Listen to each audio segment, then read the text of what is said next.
Welcome to the Sound Doctrine Telecast. ஆரோக்கிய உபதேச ஒளிபரப்புக்கு உங்களை அன்புடன் வரவேற்கிறோம். Through this series of talks, we are bringing you corrective teaching not only for devotional disciplines but also for ministerial activities. இந்த தொடர் போதனைகள் வழியாக உங்களுடைய தியான வாழ்க்கைக்காக மாத்திரமல்ல உங்களுடைய ஊழிய பாதைக்கும் அவசியமான திருத்துதல் உபதேசங்களை நாங்கள் கொண்டு வந்து கொண்டிருக்கிறோம். Our present subject of study is Christian ministry. இப்பொழுது நாம் பார்த்து வந்து கொண்டிருக்கிற தலைப்பு கிறிஸ்தவ ஊழியம். God's work must be done God's way.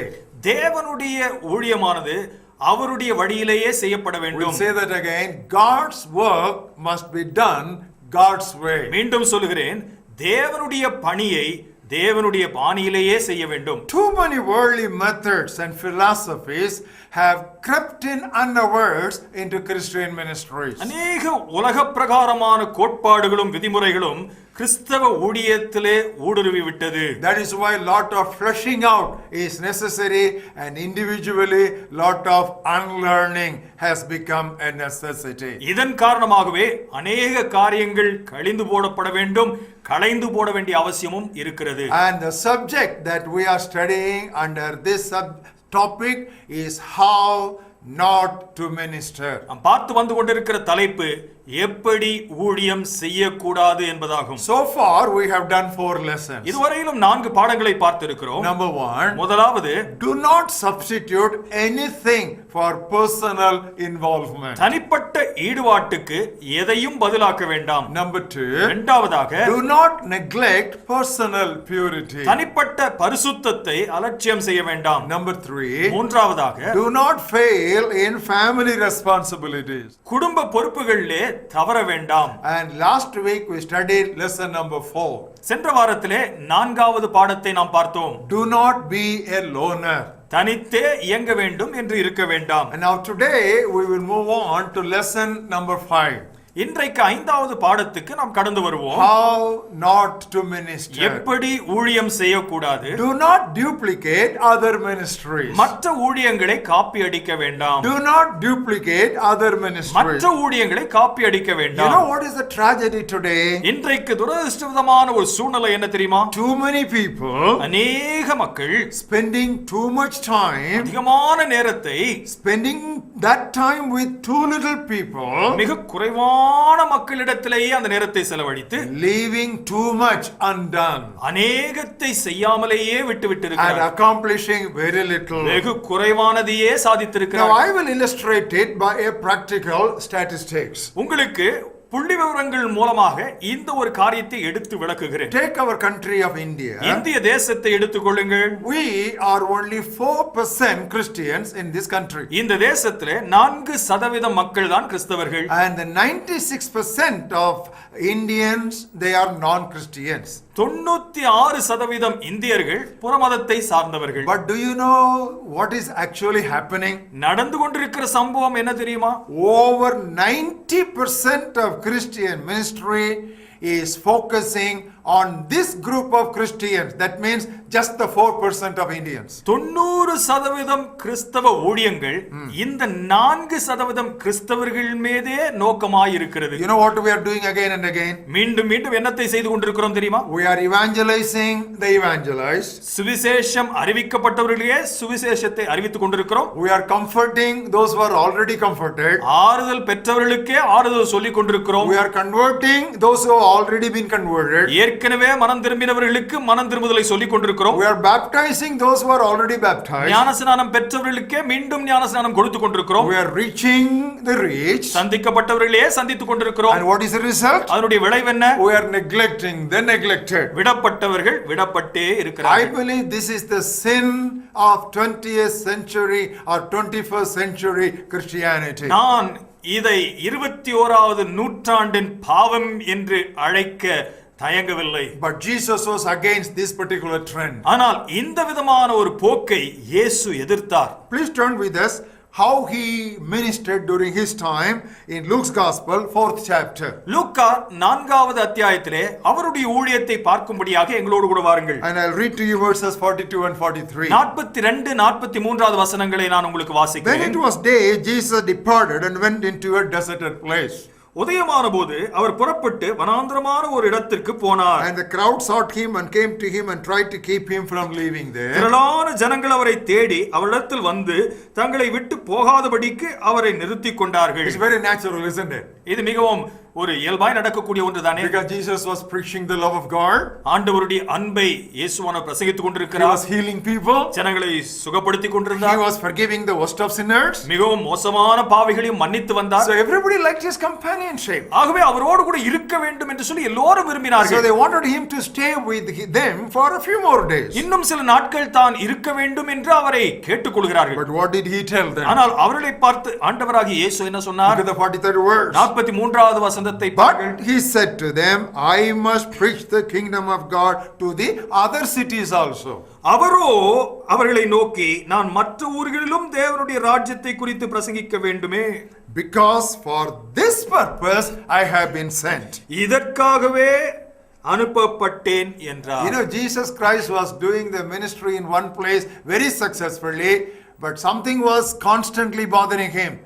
Other towns, other cities, other villages. வெற்றிகரமாக ஒரு ஊரிலே ஆண்டவராகிய இயேசு தன்னுடைய ஊழியத்தை செய்து வந்து கொண்டிருக்கிறார். ஆனால் தன்னுடைய மனதிலே இருந்த காரியமெல்லாம் வேறு ஊர்கள், வேறு பட்டணங்கள், வேறு கிராமங்கள். Now that's what exactly he said, presenting himself as a good shepherd also. நல்ல மேய்ப்பனாய் தன்னை எடுத்துரைக்கும் பொழுதும் கூட இதே காரியத்தை தானே சொல்லுகிறார். Turn with us to John's Gospel 10th chapter. யோவான் சுவிசேஷம் 10வது அத்தியாயத்துக்கு என்னோடு கூட வாருங்கள். We'll read the 16th verse to you. 16வது வசனத்தை He வாசிக்கிறேன். says, other sheep I have which are not of this fold. இந்த தொழுவத்தில் உள்ளவைகளை அல்லாமல் வேறு ஆடுகளும் எனக்கு உண்டு. Them also I must bring and they will hear my voice. அவைகளையும் நான் கொண்டு வர வேண்டும், அவைகள் என் சத்தத்துக்கு செவி கொடுக்கும். So these were the slogans in the life of the Lord Jesus Christ. இதுதான் ஆண்டவராகிய இயேசு கிறிஸ்துவின் வாழ்க்கையிலே இருந்த கோட்பாடுகள். Other places, மற்ற இடங்கள், other people. மற்ற ஜனங்கள், Other cities, மற்ற பட்டணங்கள், other sheep. மற்ற ஆடுகள். You know that other, you know, that is what was constantly pushing him through. வேறு இடங்கள், வேறு மக்கள் என்கிற இந்த எண்ணம் தான் அவரை தொடர்ந்து செலுத்தினதாக காணப்படுகிறது. Now Apostle Paul caught this spirit. அப்போஸ்தலனாகிய பவுல் இந்த ஒரு போக்கை அவரும் பின்பற்றினார். Now turn with us for his challenging testimony in Romans 15th chapter. ரோமர் 15வது அத்தியாயத்திலே அவருடைய சாட்சியை பாருங்கள். And I'll read to you verses 20 and 21. 20-21வது வசனத்தை நான் உங்களுக்கு வாசிக்கிறேன். So I have made it my aim to preach the gospel not where Christ was named, lest I should build on another man's foundation, but as it is written, to whom he was not announced, they shall see, and those who have not heard, they shall understand.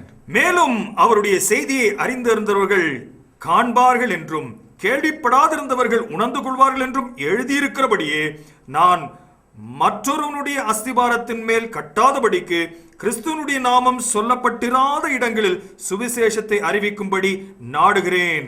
He didn't want to duplicate another person's work. வேறொருவர் செய்த வேலையை தானும் செய்ய வேண்டும் என்று அவர் ஆசைப்படவே இல்லை. You know, if you look at verse 22, there is a practical counsel there. 22வது வசனத்தை பார்க்கும் பொழுது நடைமுறையான ஒரு ஆலோசனை சொல்லப்பட்டிருக்கிறது. For this reason I also have been much hindered to come from you. உங்களிடத்தில் வருகிறதற்கு இதனாலே அநேகம் தரம் தடைப்பட்டேன். So unless, beloved, we learn to say no in ministry, many times we will be duplicating others' ministries. அநேக சமயங்களில் நம்முடைய ஊழியத்திலே இல்லை என்று சொல்ல நாம் கற்றுக்கொள்ளாமல் போவோமேயானால் அநேக நேரங்களிலே மற்றவருடைய ஊழியங்களையே நாம் காப்பி அடித்துக் கொண்டிருப்போம். The same truth he was writing while he was writing to the Corinthian believers. Corinth சபைக்கு எழுதும் பொழுது இதே சத்தியத்தை எடுத்து சொல்லுகிறார். 2 Corinthians 10th chapter. 2 கொரிந்தியர் 10வது அத்தியாயம். And I'll read to you the 16th verse. நான் 16வது வசனத்தை உங்களுக்கு வாசிக்கிறேன். To preach the gospel in the regions beyond you, and not to boast in another man's sphere of accomplishment.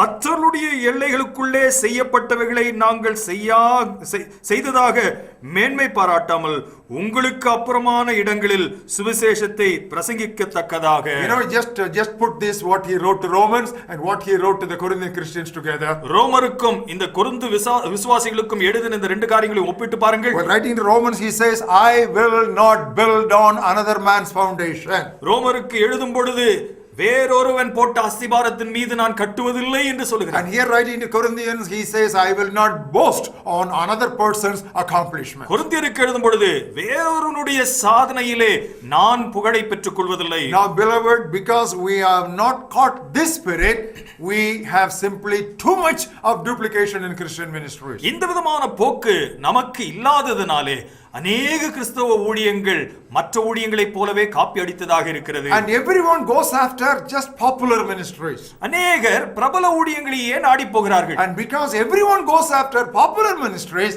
we have too many general practitioners. இந்த விதமான பிரபல ஊழியங்களே நாடி போகிறபடியினாலே பொது மருத்துவர்களே அதிகமாய் நிரம்பி விட்டார்கள். And we have got very few specialists in Christian ministries. நிபுணர்களுக்கு கிறிஸ்தவத்திலே நமக்கு குறைபாடு தான் இருக்கிறது. Now I would like to present two outstanding apostles before you to teach you this lesson. இந்த பாடத்தை உங்களுக்கு கற்றுக் கொடுக்கும்படியாக ரெண்டு பிரபல அப்போஸ்தலர்களை உங்களுக்கு முன்பாக நான் நிறுத்த விரும்புகிறேன். One is Simon Peter, ஒன்று சீமோன் பேதுரு, and the other was Apostle Paul. அடுத்தது அப்போஸ்தலனாகிய Pavul. Now Peter and his team members, they were mainly focusing on the Jewish community. பேதுருவும் அவருடைய குழுவினரும் யூதர்களிடையே அவர்கள் ஊழியம் செய்து அதையே கவனமாய் கொண்டிருந்தார்கள். Now where you take Paul and his company, they were very much concentrating on the non-Jewish community, that is the Gentile world. பவுலையும் அவனோடு இணைந்து செயல்பட்டவர்களையும் நீங்கள் பார்ப்பீர்கள் என்று சொன்னால் யூதர் அல்லாத மக்களையே அவர்கள் கவனித்து ஊழியம் செய்கிறார்கள். Now if you turn with me to book of Galatians 2nd chapter, and we have got both these ministries brought together. கலாத்தியர் 2வது அத்தியாயத்தில் இந்த ரெண்டு ஊழியங்களை பற்றியும் நாம் பார்க்கிறோம். 2nd chapter 9th verse. 2வது அத்தியாயம் 9வது வசனம். When James, Cephas and John, who seemed to be pillars, perceived the grace that had been given to me, they gave me and Barnabas the right hand of fellowship, that we should go to the Gentiles and they to the circumcised. எனக்கு அளிக்கப்பட்ட கிருபையை அறிந்தபோது தூண்களாக எண்ணப்பட்ட யாக்கோபும் கேபாவும் யோவானும் தாங்கள் விருத்த சேதனமுள்ளவர்களுக்கும் நாங்கள் புறஜாதிகளுக்கும் பிரசங்கிக்கும்படி அந்யோன்ய ஐக்கியத்திற்கு அடையாளமாக எனக்கும் பர்னபாவுக்கும் வலது கை கொடுத்தார்கள். Peter mainly to the Jewish community and Paul mainly to the non-Jewish community. பேதுரு முக்கியமாக யூத மக்களிடையே ஊழியம் செய்கிறான், பவுலோ யூதர் அல்லாத மக்களிடத்திலே. That does not mean Peter never ever addressed the Gentile community. அப்படி என்று சொன்னால் பேதுரு புற இனத்தார் மத்தியிலே ஊழியமே செய்யவில்லை என்று அர்த்தமில்லை. In fact, he was the first one to address a Gentile family, that was the Cornelius family. இன்னும் சொல்ல போனால் முதல் புற இனத்தாரை கொர்நேலியுனுடைய வீட்டிலே சந்தித்தது பேதுரு தானே. But his primary focus, his primary ministry or his target group was mainly the Jewish community. ஆனால் தான் குறிவைத்து ஊழியம் செய்த மக்கள் யூத மக்கள் மாத்திரமே. In the same way, Paul also, many times he preached in Jerusalem to the Jewish people. அதே விதமாக பவுலும் அநேக சமயங்களிலே எருசலேமில் இருக்கிற யூதர்கள் மத்தியிலே ஊழியம் செய்தவர் தான். But he was constantly burdened about the Gentile world. He wanted to go to Rome. ஆனால் தொடர்ச்சியாக புற இனத்தார் மத்தியிலேயே ஊழியம் செய்ய வேண்டும் என்கிற பாரத்தினாலே ரோமாபுரிக்கு போக வேண்டும் என்கிற ஒரு ஏக்கம் அவருக்கு. And we read about so many of his missionary journeys, and they were all mainly through the Gentile world. அநேக சமயம் தன்னுடைய மிஷனரி பிரயாணங்களிலே யூதர் அல்லாத புற இனத்தார் மத்தியிலே ஊழியம் செய்கிறதை பார்க்கிறோம். Now today what is the condition in India? இன்றைக்கு இந்தியாவிலே இருக்கிற சூழ்நிலை என்ன? Take all the top evangelists in India. இந்தியாவிலே இருக்கக்கூடிய பிரபல ஊழியக்காரர்கள் எல்லாரையும் எடுத்துக்கொள்ளுங்கள். Whom are they primarily targeting? அவர்கள் குறிவைத்து ஊழியம் செய்கிற மக்கள் யார்? They are not targeting non-Christians or caste Hindus. அவர்கள் ஏதோ கிறிஸ்தவர் அல்லாதவர்களையோ உயர்குல இந்துக்கள் மத்தியிலேயோ குறிவைத்து ஊழியம் செய்யவில்லையே. They are all talking about, they are all concentrating on Christians only. எல்லாரும் கிறிஸ்தவர்கள் மத்தியிலேயே ஊழியம் செய்து வந்து கொண்டிருக்கிறார்கள். Even Hindu convert preachers are spending too much time with the small Christian community. Hindu மதத்திலிருந்து கிறிஸ்துவை ஏற்றுக்கொண்டு ஊழியக்காரர்களாக இருக்கிறவர்களும் கூட கிறிஸ்தவ கூட்டத்திலேயே தான் குறிவைத்திருக்கிறார்கள். Beloved, we have a clear-cut calling in God's word. Please turn with us to 1 Corinthians 7th chapter. 1 கொரிந்தியர் 7வது அத்தியாயத்துக்கு உங்களுடைய கவனத்தை ஈர்க்க விரும்புகிறேன். And look at the 20th verse. 20வது வசனத்தை பாருங்கள். Let each one remain in the same calling in which he was called. அவனவன் தான் அழைக்கப்பட்ட நிலைமையிலேயே நிலைத்திருக்க கடவன். Come to verse 24. 24வது வசனத்துக்கு வாருங்கள். Brothers, let each one remain with God in that calling in which he was called. சகோதரரே, அவனவன் தான் அழைக்கப்பட்ட நிலைமையிலேயே தேவனுக்கு முன்பாக நிலைத்திருக்க கடவன். You know, the same truth is repeated verbatim. Why? Because we should not just be deviating and oscillating. வார்த்தை மாறாமல் இதே சத்தியம் இந்த அத்தியாயத்தில் 2 முறை வலியுறுத்தப்பட்டிருக்கிறது. Now turn with us to Ephesians 4th chapter. எபேசியர் 4வது அத்தியாயத்துக்கு என்னோடு கூட வாருங்கள். And look at the 11th verse. 11வது வசனம், தமிழிலே 13வது வசனத்துக்கு வாருங்கள். He gave some to be apostles, some prophets, some evangelists, some pastors and teachers. அவர் சிலரை அப்போஸ்தலராகவும், சிலரை தீர்க்கதரிசிகளாகவும், சிலரை சுவிசேஷகராகவும், சிலரை மேய்ப்பராகவும், போதகராகவும் ஏற்படுத்தினார். Now these 5 ministries are essentially pulpit gifts. இந்த 5 ஊழியங்களை எடுத்துக்கொள்வீர்கள் என்று சொன்னால் பிரசங்க பீடத்துக்கென்று பயன்படுகிற வரங்களாய் காணப்படுகிறது. Now don't go lusting after only these gifts. இந்த வரங்களையே நாடி நீங்கள் போக வேண்டிய அவசியமில்லை. There are other gifts also that are mentioned in the Bible. வேதத்திலே கொடுக்கப்பட்டிருக்கிற மற்ற வரங்களும் இருக்கிறது. Turn with us to 1 Corinthians 12th chapter. 1 கொரிந்தியர் 12வது அத்தியாயத்துக்கு என்னோடு கூட வாருங்கள். These are all important texts and we would like you to read through these verses again even after this program. முக்கியமான வசன பகுதிகள் இவைகள். இவைகளை குறித்து வைத்து நீங்கள் இந்த நிகழ்ச்சிக்கு பிறகும் கூட வாசிக்க வேண்டும் என்று நாங்கள் விரும்புகிறோம். Look at the 28th verse. 28வது வசனத்தை பாருங்கள். God has appointed these in the church, first apostles, தேவனானவர் சபையிலே முதலாவது அப்போஸ்தலரையும், second prophets, இரண்டாவது தீர்க்கதரிசிகளையும், third teachers, மூன்றாவது போதகர்களையும், after that miracles, பின்பு அற்புதங்களையும், then gifts of healing, பின்பு குணமாக்கும் வரங்களையும், then helps உதவிகளையும், and administration, ஆளுகைகளையும், and varieties of tongues. பலவித பாஷைகளையும் ஏற்படுத்தினார். You know, we leave out that gift of helps. அந்த உதவிகள் என்கிற வரத்தை விட்டு விடுகிறோமே. Now then comes a question, are all apostles? அப்பொழுது ஒரு கேள்வி வரும், எல்லாரும் அப்போஸ்தலர்களா? Are all prophets? எல்லாரும் தீர்க்கதரிசிகளா? Are all teachers? எல்லாரும் போதகர்களா? Are all workers of எல்லாரும் miracles? அற்புதங்களை செய்கிறவர்களா? You know, all these spectacular gifts, the question is, do all do it? Do all do it? But about helps, you know, there is no such question. இந்த பகட்டு வரங்களை குறித்து சொல்லும் பொழுது அவைகளை குறித்து தான் எல்லாரும் அப்போஸ்தலர்களா, எல்லாரும் தீர்க்கதரிசிகளா என்று கேட்கப்படுகிறது. ஆனால் எல்லாரும் உதவி செய்வார்களா என்று கேட்கப்படவில்லையே. So beloved, don't go after just 1 or 2 spectacular ministries. It will invariably end up in duplication. இவ்விதமாய் பகட்டு வரங்களை மாத்திரமே நீங்கள் நாடி போக வேண்டாம். அது நிச்சயமாக உங்களை அழிவிலே கொண்டு போய் விட்டுவிடும். It will definitely lead us to duplication. அது நிச்சயமாகவே நம்மை மற்றவர்களைப் போலவே காப்பி அடித்து செயல்படுகிறவர்களாக விட்டுவிடும். Look at the 17th verse. 17வது வசனத்தை பாருங்கள். If the whole body were an eye, where would be hearing? சரீரம் முழுவதும் கண்ணானால் செவி எங்கே? If the whole were hearing, where would be smelling? அது முழுவதும் செவியானால் மோப்பம் எங்கே? Now I will try to practically explain this, then you will understand. செயல்முறைப்படுத்தி இதை நான் உங்களுக்கு சொல்லுகிறேன், அப்பொழுது விளங்கும். Every preacher need not sing from the pulpit. எல்லா பிரசங்கிமாருமே பிரசங்க மேடையில் நின்று கொண்டு பாட வேண்டிய அவசியம் இல்லை. You know, people will say, brother, you please sing. If you sing and we release a DVD or CD, it will sell very fast.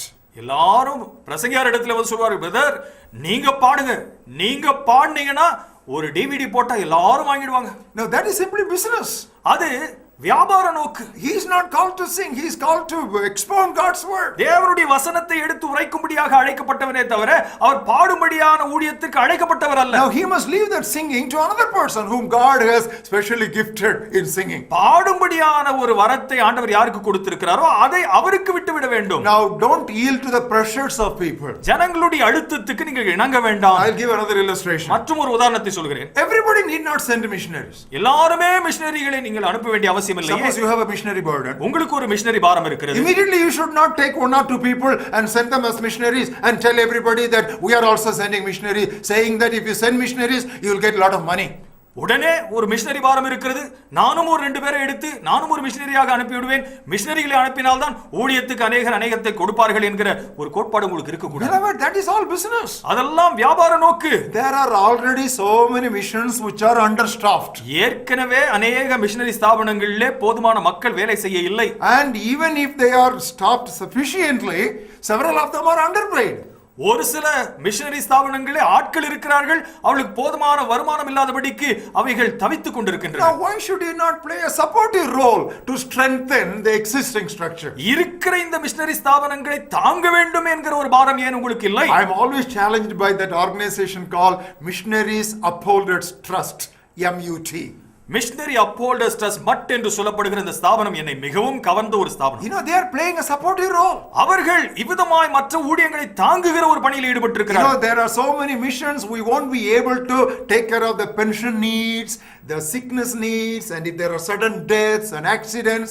You know, this mud, they try to take care of these needs. அநேக மிஷனரிகளுடைய வாழ்க்கையிலே அவருடைய பென்ஷனோ, அவர்கள் ஓய்வு பெற்ற பிறகு அவருடைய காரியங்களோ, நோய்வாய்ப்பட்டாலோ, அவர்கள் திடீரென்று மரித்து போனாலோ என்ன செய்வது என்று தெரியாத வகையிலே அவர்கள் தவிக்கிறார்கள். இந்த மட்டு ஊழியமானது இந்த காரியங்கள் எல்லாவற்றையும் பார்த்து கொண்டிருக்கிறது. Now you must be creative like this and don't be duplicating. இந்த விதமான ஒரு நூதனமான எண்ணத்தோடு கூட நீங்களும் செயல்பட வேண்டும். Imagine what will happen if the heart suddenly decides that it will perform the function of the kidneys. திடீர் என்று சொல்லி உங்களுடைய இருதயமானது நான் இருதயமாக இருக்க மாட்டேன், நான் கிட்னியா தான் இருப்பேன்னு சொன்னா எப்படி இருக்கும்? And what do you think? Suddenly the brain, it says that I am going to now function as the liver. திடீர் என்று சொல்லி உங்களுடைய மூளை இல்ல நான் மூளையா இருக்க மாட்டேன், நான் இனிமே ஈரலா தான் செயல்படுவேன் என்று சொன்னா எப்படி இருக்கும்? But that is what is happening today. இன்றைக்கு ஊழியத்தில் நடந்து கொண்டிருக்கிறது இதுதானே. There are several good evangelists, அநேக நல்ல ஊழியக்காரர்கள் and itinerant preachers. அநேகர் இடமிட்டு இடம் சென்று பிரசங்கிக்கிறவர்கள் இருக்கிறார்கள். But suddenly they think that how long people will be inviting me, I don't know.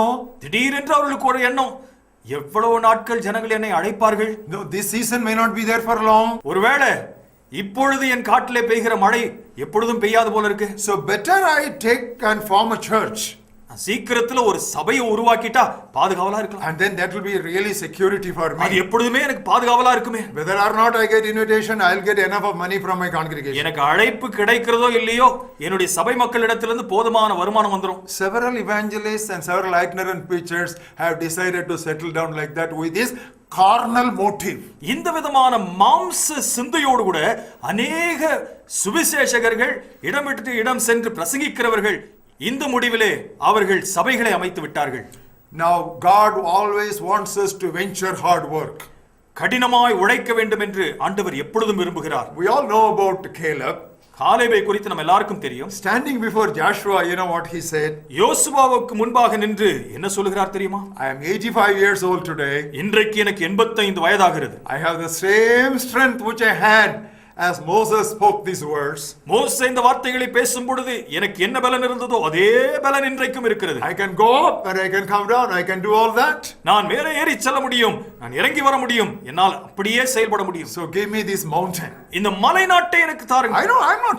I'm not interested in the plains. இந்த சமபூமி எனக்கு அக்கறை அல்ல. I want this mountain. மலை நாட்டை எனக்கு தாருங்க. I want to venture hard work. நான் கடினமாய் உழைக்க விரும்புகிறேன். Now there is a very interesting call that was given by prophet Haggai. ஆகாய் தீர்க்கதரிசி கொடுத்த ஒரு அழைப்பு அழகாய் சொல்லப்பட்டிருக்கிறது. Book of Haggai, first chapter. ஆகாய் முதலாவது அத்தியாயம். Look at the 8th verse. 8வது வசனத்தை பாருங்கள். Go up to the mountains and bring wood and build the temple, that I may take pleasure in it and be glorified, says the Lord. நீங்கள் மலையின் மேல் ஏறி போய் மரங்களை வெட்டி கொண்டு வந்து ஆலயத்தை கட்டுங்கள், அதன் பேரில் நான் பிரியமாயிருப்பேன். God does not say you go to the timber shop and bring timber and build the temple. மரக்கடைக்கு சென்று மரத்தை வாங்கி வந்து ஆலயத்தை கட்டுங்கள் என்று சொல்லவில்லை. He said go to the mountains, fell the trees, bring down the wood and build the temple, I will be pleased with it. மலையின் மேல் ஏறி சென்று அங்கே மரத்தை வெட்டி அதை கொண்டு வந்து ஆலயமாயிருப்பேன் என்று சொல்கிறார். Choose hard work. கடினமான உழைப்பை தெரிந்து கொள்ளுங்கள். Choose difficult places. கடினமான இடங்களை தெரிந்து கொள்ளுங்கள். Then there will be no duplication. அப்பொழுது காப்பியடிக்கிற ஊழியங்கள் என்று இருக்காது. There are so many less concentrated people groups among whom we need ministries. அநேக விடப்பட்ட மக்கள் மத்தியிலே நம்முடைய ஊழியங்கள் அவசியமாக இருக்கிறது. Now for example, there are drug addicts. உதாரணத்திற்கு போதை மருந்துகளுக்கு அடிமையாக இருக்கிறவர்கள். And there are AIDS patients. AIDS பேஷண்ட்கள் மத்தியிலே. And there are terminally ill patients. விடப்பட்டு டாக்டர்களாலே கைவிடப்பட்டிருக்கிற நோயாளிகள் மத்தியிலே. And there are rickshaw pullers. ரிக்ஷாக்களை இழுத்து செல்கிறவர்கள் மத்தியிலே. And there are lorry drivers. Lorry டிரைவர்கள் மத்தியிலே. And people who are literally ruining their lives in red light areas. சில red light ஏரியாக்களிலே பாலியல் தொழிலாளிகள் மத்தியிலே. And then there are the poor and the marginalized people. ஏழை எளிய மக்கள், ஒதுக்கப்பட்டிருக்கிற மக்கள். Concerning Jesus it was said, the poor have the gospel preached to them. தரித்திரருக்கு சுவிசேஷம் அறிவிக்கப்படுகிறது என்று இயேசுவினுடைய ஊழியத்திலே சொல்லப்பட்டது. And what does that word mean? Poor. What does it mean? தரித்திரம் என்று சொல்லும் பொழுது அதனுடைய அர்த்தம் என்ன? Helpless people. உதவியற்றவர்கள். Neglected people. ஒதுக்கப்பட்டிருக்கிற மக்கள். Marginalized people. தள்ளப்பட்டிருக்கிற மக்கள். Downtrodden people. கைவிடப்பட்ட மக்கள். Untouchables. தீண்டப்படாத மக்கள். All these people are there They are waiting for someone to come and minister to them. இவர்கள் எல்லாரும் இருக்கிறார்கள், யாராவது தங்களிடத்தில் வந்து ஊழியம் செய்வார்களா என்று காத்திருக்கிற மக்கள் கூட்டம். Beloved, we want to tell you something. Duplication invariably leads to competition. பிரியமானவர்களே, ஒன்றை நான் உங்களுக்கு சொல்ல விரும்புகிறேன். ஒரு ஊழியத்தை காப்பி அடிக்கிறதன் மூலமாக அதனுடைய விளைவு என்ன தெரியுமா? வீணான போட்டிகள் ஏற்படும். And then we forget who our real enemy is. உண்மையான சத்துரு யார் என்றே நாம் மறந்து போகிறோம். And we start fighting with one another. ஒருவரோடு ஒருவர் போட்டியிட்டு சண்டை போட ஆரம்பிக்கிறோம். And what is the result? அதனுடைய விளைவு என்ன? So much of bitterness, எவ்வளவோ கசப்பு, so much of backbiting, எவ்வளவோ புறங்கூறுதல், so much of slander. எவ்வளவோ அவதூறு பேச்சு. All these things because we don't remain in our calling. We go after popular ministries and end up in duplication. இதற்கெல்லாம் காரணமாய் இருக்கிறது பிரபல ஊழியங்களை நாம் நாடி செல்கிறோம், நம்முடைய அழைப்பிலே நாம் நிலைத்து நிற்பதில்லை. Beloved, here comes a call to every one of you who is listening to this talk. If you are in some ministry or other, make sure there is no duplication whatsoever in whatever you do for God. பிரியமானவர்களே, உங்கள் ஒவ்வொருவருக்கும் ஒரு எச்சரிக்கையாய் சொல்கிறேன், நீங்கள் எந்த அழைப்பிலே இருக்கிறீர்களோ அந்த அழைப்பிலே நிலைத்திருங்கள். Don't ever duplicate other ministries. மற்ற ஊழியங்களை காப்பியடிக்க வேண்டாம். Then God will really bless you. He will use you. He will multiply you. And He also will give you a lot of creative gifts and talents. தேவன் மெய்யாகவே அப்பொழுது உங்களை ஆசீர்வதித்து உங்களை பெருக செய்து உங்களுக்கு புதிதான வரங்களை கொடுப்பார். Shall we pray? ஜெபிப்போமா? Gracious Heavenly Father, கிருபையுள்ள தகப்பனே, we thank you for the word that has come to us from the challenging testimonies of your apostles. உடைய அப்போஸ்தலர்களிடத்திலிருந்து எங்களுக்கு வந்திருக்கிற சவாலான ஊழியங்களுக்காக நன்றி. Oh God, we pray that we repent of our duplication of the same ministries. But Lord, concentrate on neglected areas. விடப்பட்டிருக்கிற இடங்களை சந்திக்காமல் பிரபல ஊழியங்களாக இருக்க வேண்டும் என்று சொல்லி ஏற்கனவே செய்யப்பட்டிருக்கிற ஊழியங்களையே நாங்கள் செய்து வந்து கொண்டிருக்கிறோமே, இதற்காக நாங்கள் மன்னிப்பு கேட்கிறோம். So much of wastage of resources of your kingdom. உடைய ராஜ்யத்திலே எவ்வளவோ வீணடிக்கப்படுகிறது. Oh God, have mercy on us. எங்கள் மீது இரக்கமாயிரும் ஆண்டவரே. Especially, oh God, you speak to all of us to spend more time, more money, and more energy with our non-Christian brothers and sisters of India. இந்தியாவிலே இருக்கிற கிறிஸ்துவை அறியாத கிறிஸ்தவர் அல்லாத சகோதர சகோதரிகள் மத்தியிலே எங்களுடைய ஊழியத்தையும் எங்களுடைய உழைப்பையும் செலவிடும்படியாக எங்களுக்கு நீர் உதவியாயிரும் ஆண்டவரே. We give you all glory and honor. உமக்கே துதிகன மகிமை செலுத்துகிறோம். In Jesus' name we pray. இயேசுவின் மூலம் ஜெபிக்கிறோம் நல்ல பிதாவே. Amen. ஆமென்.